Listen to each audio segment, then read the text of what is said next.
Well, 2 new sets are out, and there's no regionals between now and Nats, but let's make a tier list. Hey guys, Otaker back with another video, and today we're going to be doing a Duelist Advance tier list.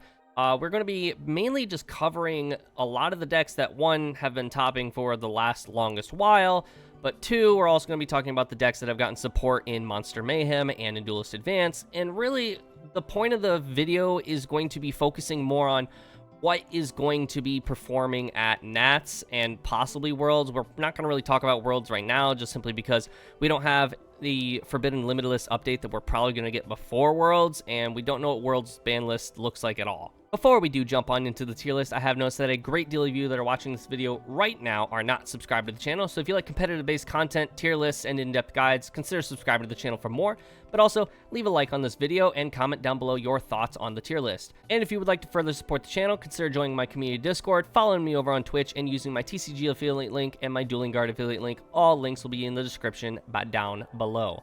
But with that, let's take a look at this tier list. Alright, so the tier list looks a little different, seeing as we have a couple of factors, as I mentioned. We're going to be, 1, talking about the decks that got support in Monster Mayhem, but also in Duelist Advance. I want to bring attention to those. We're also going to be talking about the decks that have just been kind of topping regionals and, you know, just doing very well as of the last little while. But we're going to mainly be talking about Nationals, the NAWCQ, seeing as that is right around the corner as of uploading this video. And a lot of people are probably curious, you know, what's going to be performing at Nats. And I have a feeling I already know what's going to win Nats, but we'll get there when we get there. Even though we are going to be talking about the NAWCQ and what's most likely to win and what's most likely to perform well, we're going to be, for at least the decks that have been getting support as the last little while, be talking more in a broad sense on how well they can perform as a deck rather than just perform at the NAWCQ, because there's a lot of decks on this list that we're going to be talking about that probably won't even make an appearance at the NAWCQ, but I want to talk more on a broad sense for those decks. For the tiers, we do have the highest winning chance. This is going to be not only just the decks that have the highest chance of most likely winning the NAWCQ, but just winning in general. Like, the decks that are going to be your highest chance of winning a game simply because of how good the deck is. Then we have our top contenders. These are decks that, again, at the NAWCQ, we will be seeing have a good chance, still, you know, could be playing the underdog and win the NAWCQ, but also just top contenders for the format in general. If we had regionals in the current format, then these would be decks that can, you know, still win a regional or top a regional. Good pilots. From this point on, it's pretty much decks that are not going to be winning the NAWCQ, but decks that will require a good pilot to perform at the more like tier 2 event level or lower, just to be able to perform. But also, that being said, that doesn't mean they're bad decks. This is kind of like the rogue category. I didn't really make a rogue category this time around because this and the tier below it kind of fall for the rogue. But good pilot, I think these will be the decks that need a good player or someone who's very fluent in the deck to be able to perform with it. Bottom tables, it's self-explanatory. Realistically, these are decks that I'm going to be basically recommending just don't play at all. These are decks that just probably won't perform, and some of them, the decks I'm going to put in this tier, there's a couple of them that I'll talk about when we get there, that I think are overhyped for no reason at all. And then the unknown category, there are a couple of decks that have gotten support in Duelist Advance and Monster Mayhem that I'm not fully certain how good the support has made them, or I'm not fully certain how they will be able to perform in the current format. So there's not going to be a lot of decks that go into here, but there will be a couple. We're going to start off nice and, you know, pretty easy. Argo Stars is going to be in the bottom table. Don't play this deck. I don't know what to say. There's only one person I've ever seen perform decently well with Argo Stars, and it's a gentleman that a couple of friends and I have run into, not only at YCS Orlando, but at a most recent regional we went to. This dude was playing Argo Stars, and he went like undefeated for the first 5 rounds. But if you're not him, you're not him. Simple as that. Artmegia. So Artmegia is a deck that I don't think is a deck right now. Like, it's got its first wave of support. It's obviously the first lore deck, or the new lore deck, I should say, that we are going to be having in the TCG. And it's like, that doesn't really have a win condition at the moment. Like, its current first wave of support is like non-existent. Like, there's just, it doesn't really have a game plan at the moment. It's just like, I like to fusion summon. Okay, well, so does Branded, and Branded's a better deck, but For now, I'm going to put it bottom tables. I think this is currently one of those decks that is going to be meshed into other things, possibly branded. I don't fully know what the game plan is with this deck, but I do think that its first wave of support's pretty fucking bad. Blue Eyes, I'm not going to lie, I'm putting it in good pilot. I don't think Blue Eyes is keeping up with what's going on in the current format. Like, we're going to really talk about it as we get to some of these other decks. I don't think Blue Eyes is keeping up anymore. Like, Blue Eyes Primite is just a very, like, low-to-the-ground deck. It's very easy to pick up and just learn. It's not very complicated at all. And I do think it will take a very good pilot for it to perform at the NAWCQ. I do think it will show up at Nats for sure, but I don't think it's going to top. I really don't. I don't think we've really been seeing Blue Eyes topping major events for a hot minute now, and it's just simply because Blue Eyes has fallen off. Like, Primite got support in this current new set of Duelist Advance, but nothing that's going to change the Blue Eyes build by any means. So I do think Blue Eyes is very quickly falling off. I thought for the longest time when it first, when Blue Eyes first became a meta deck, that it was super overhyped, and the only reason it was topping was like new card syndrome. Like, people just didn't know what the new cards did or knew what the lines were.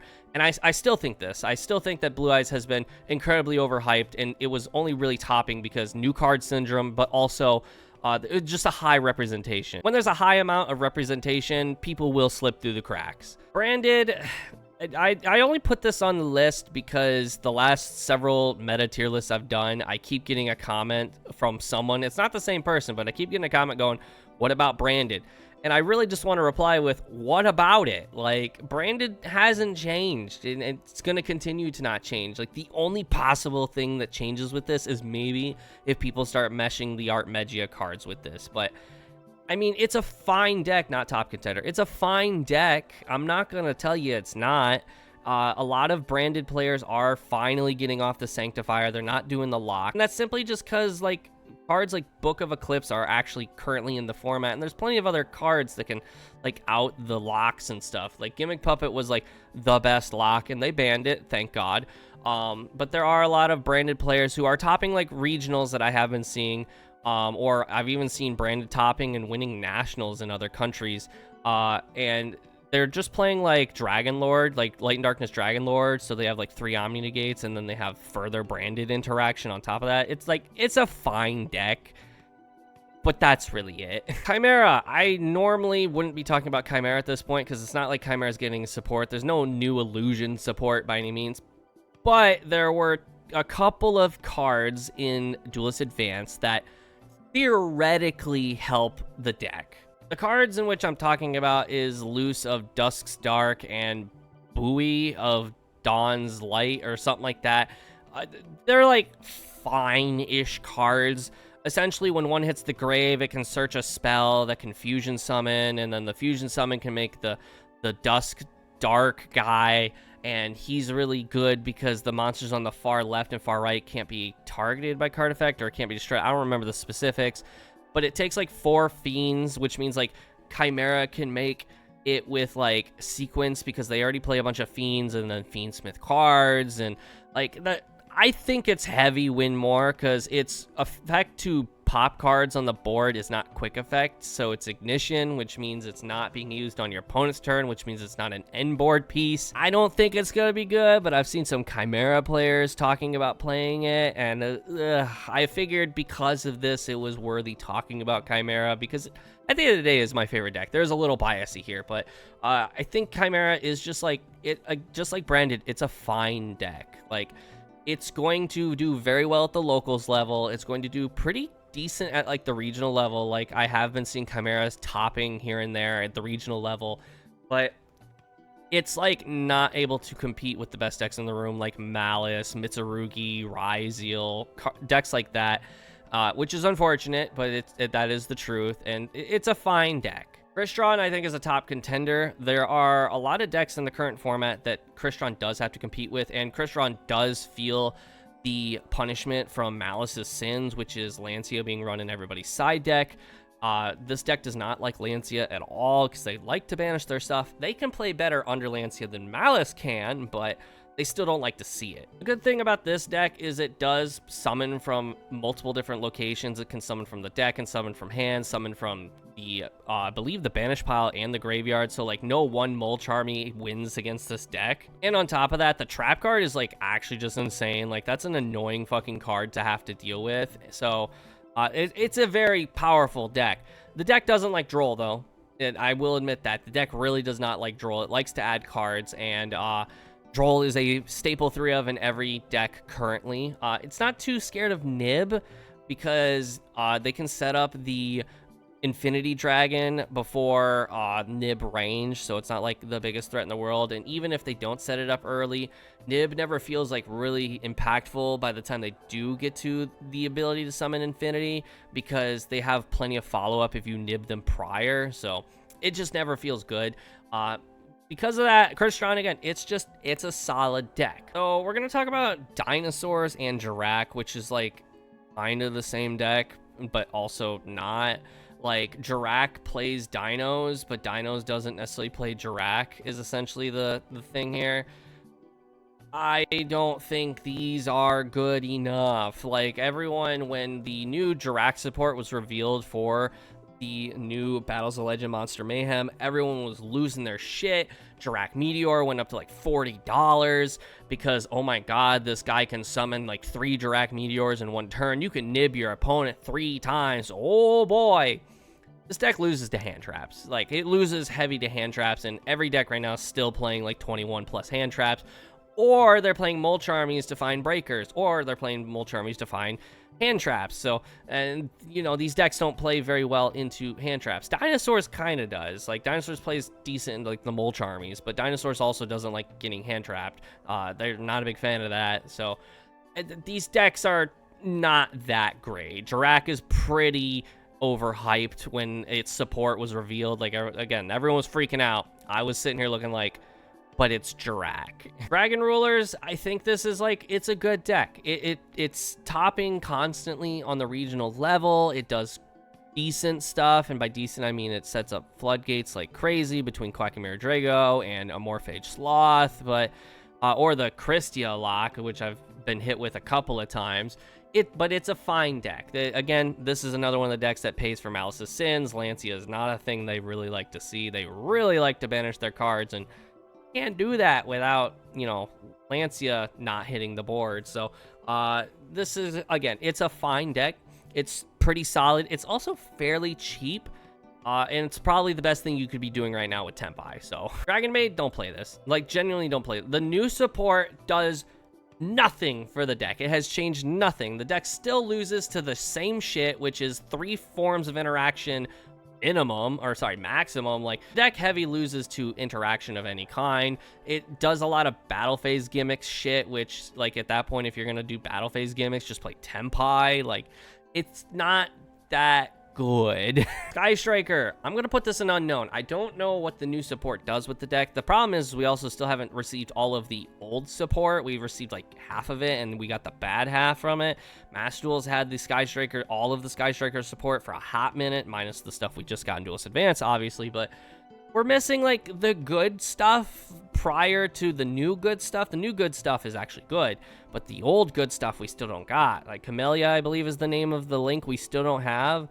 I don't know what the new stuff does for the deck. I feel like it's not enough. I think Sky Striker at the moment is still good as an engine, and like that's really it. And playing it as a whole deck, I don't know. Feel free to inform me in the comments how the new support fares without the old new support, if you know what I'm saying. Snake Eye, Fiendsmith, Azamina, or just Snake Eye shenanigans. This is like, I want to say it's a fine deck, but it's like a minus a couple of tops here and there. The deck's not really doing anything. I just wanted to talk about it because in our last Unsung Heroes, this was like a couple, there was like a top, or it won a Nats. I don't remember the specifics. It was like fine. But other than that, it's not really doing anything. And mainly because no one's really playing it. It has no representation for the most part. But Snake Eye, I feel like, is a good engine to facilitate like getting a bunch of bodies for some decks, but other than that, like as a deck, it's not really doing anything. You're probably gonna end up at the bottom tables. Same with like Fire King at the moment. Unless your name is Dinkabui, you're probably not piloting this at all. Like, I'm sure there are plenty of good Fire King pilots, but unless you're Din Kabui, you're just not winning an event with it. 5-Twin Fiendsmith, this is also a deck that needs a good pilot. This is not something that's going to be winning Nats or even like heavy contending with it. It's a solid deck, but the things that the current decks are doing kind of outpace this deck. I really enjoyed this deck. I got onto the live Twin Fiendsmith bandwagon shortly after my last regional I went to, which was like almost 2 months ago now. It's a good deck, and if this is something you're interested in playing, I highly recommend it. I even have a in-depth guide on how to play it here on the channel, which I will put the link in the description down below. This is a good deck. It is definitely capable of winning regionals, topping regionals. It has topped a couple YCSs in the past, but that was prior to the newer stuff coming out, like Monster Mayhem and even Duelist Advance support coming out. So this is a solid deck, and I could not recommend playing this more if you're not looking to play the top decks in the format. Gem Knight, I'm not gonna lie, this is like a very real deck. The problem that the only real like issue this deck runs into is going to be stuff like Impulse. The deck really heavily relies on Impulse. It's like a battle phase gimmicky thing, and also on top of that, it does have like FTK options, but the new support actually revolves around more of an OTK strategy. I think Gem Knight is actually a legitimately real deck this format, and I'm not just saying that because it's bodied me twice now. It's genuinely real. Like I said, the deck's biggest issue is stuff like Impulse, but also Fool Loss heavily hurts this deck. They have an in-graveyard negate, which is really hard to interact with. This deck is, however, cooked by Whitebinder. This deck does not like seeing Whitebinder hit the board and banish a bunch of rocks out of the graveyard, especially the one that is a negate, because the one that's a negate needs to banish 3 Gem Knight cards out of the graveyard to negate. So if you just keep them off of 3 bodies, or you just banish the guy himself, they don't have a negate.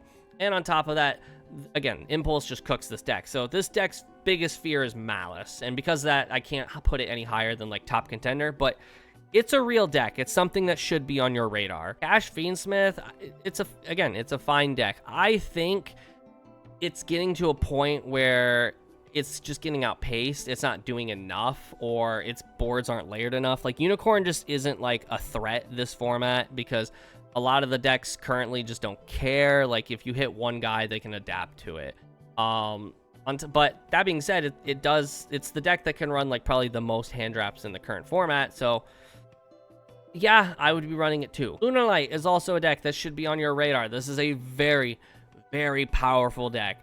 The fact that it can just set up a towers that can also board wipe you is insane.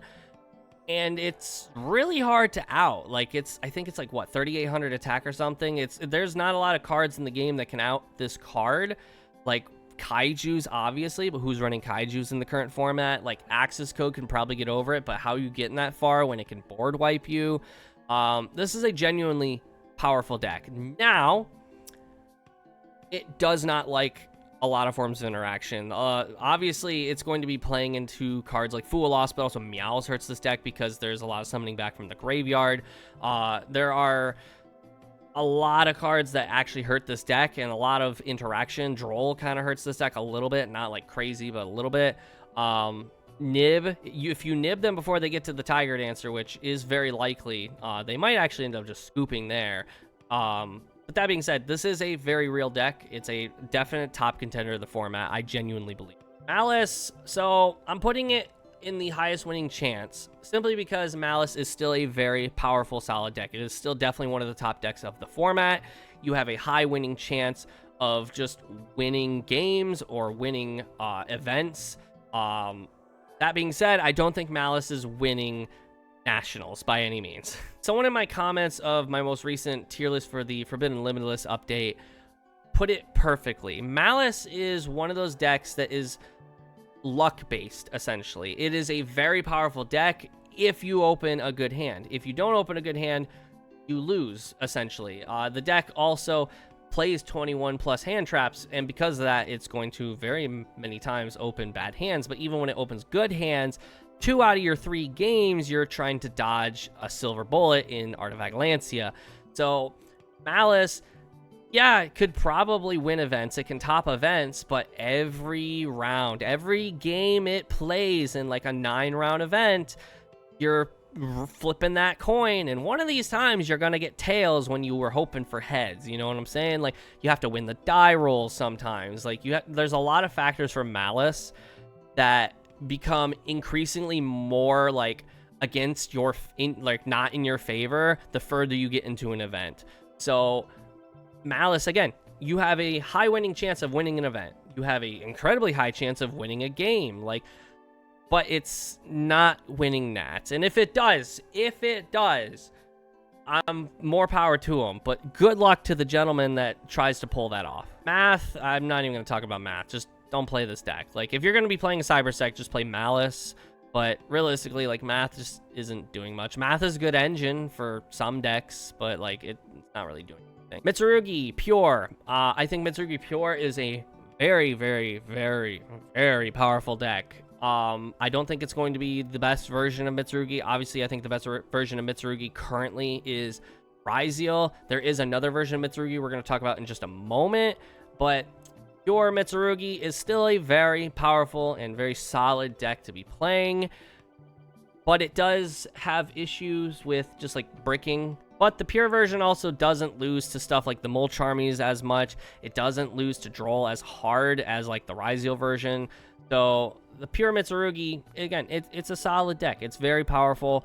And if you just don't feel like playing YuGiOh, and I wouldn't blame you, YuGiOh is pretty fucking boring, then Mitsurugi Pure just maybe something up your alley. They did also just release new Ritual support, which is actually pretty solid. I haven't heard anything from a couple of my Mitsurugi playing friends if it's good enough for Pure Mitsurugi, but it's still good. Monarch, I'm not certain. I feel like Monarch, personally, based on like what the new cards do and my vague knowledge of what the old Monarchs do, I don't think Monarch's competing in the current format. I think that it is just kind of existing. If Monarch is something up your alley, if you like playing Monarchs, more power to you.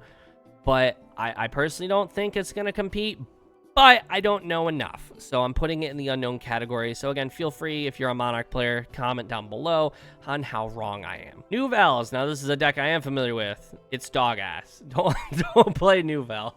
If you're hoping to compete in the current format, don't play Nouvelle, please. I love this deck. It is a fun deck, but it is not a good deck. It heavily relies on 1,000 different main engine pieces that it has to see in a 5-card hand, and 9 times out of 10 you're not seeing all the pieces in a 5-card hand. The new support, as I discussed way back when it was revealed, does fix a lot of the problems that it had in the past, but I don't think it was enough.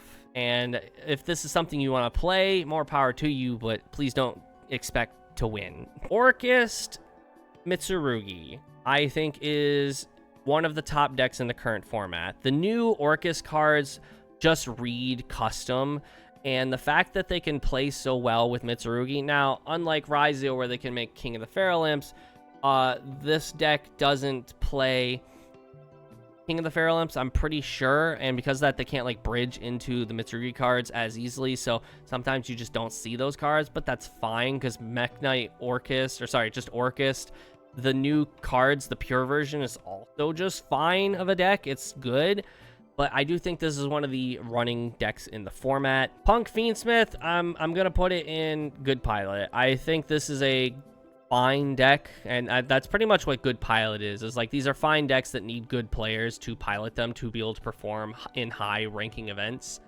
and this is no exception. I think the new Punk stuff is solid, being able to have like that negate, and on top of that, they can play so well Fiendsmith because they just flood the board with bodies, so they can go into Moon easily. So it's a fine deck, and I think the right pilot is definitely needed to be able to perform with something like this. Regenesis, this one's difficult. It really is. I want to put this in top contender, but I don't think the Regenesis are quite where they need to be yet. It did also just receive a couple of cards in support in Duelist Advance. I don't know what the new cards do. I haven't read them. I'm going to put it in Good Pilot, but there is a chance it's like top contender. I think Regenesis is genuinely a slept-on deck. I think it's a deck that no one is preparing for, and then they get bodied at like a regional with this deck.